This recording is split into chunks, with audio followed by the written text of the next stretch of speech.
பொதுவாகவே இந்த பணம் அப்படின்னு சொல்லி பார்த்தீங்கன்னா வடக்கு திசையை நம்ம குறிப்பிடுறோம். ஏன்னா வடக்கு குபேரனை காணணுங்கிறோம்.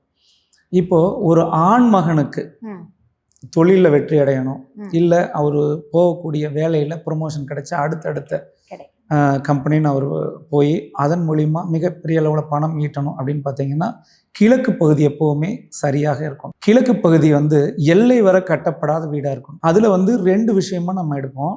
கிழக்கு பகுதி எல்லை வர கட்டப்பட்ட வீடு அப்படின்னு சொல்லி பார்த்தா கிழக்கு ரோடு இல்லாமல் இருந்து எல்லை வரை கட்டினா அது தவறு. ஏன்னா அது பொதுச்சுவராயிரும் பக்கத்து வீட்டுக்கு நம்ம வீட்டுக்கும்.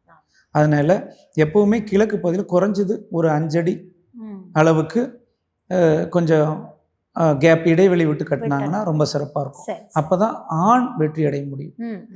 வடக்கு பகுதியில் எடுத்துட்டிங்கன்னா வடக்கு பகுதி ரோடு இருந்து வடக்கு பகுதி எல்லை வரை வீடு கட்டியிருந்தாங்க அப்படின்னா அந்த வீட்டில் வசிக்கக்கூடிய பெண்களுக்கு தான் அதிக அளவு பாதிப்பை கொடுக்கும்.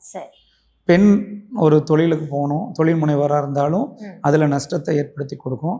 அல்லது ஒரு வேலைக்கே போனாங்கனாலும் நிரந்தரமாக அந்த வேலையில் இருக்க மாட்டாங்க.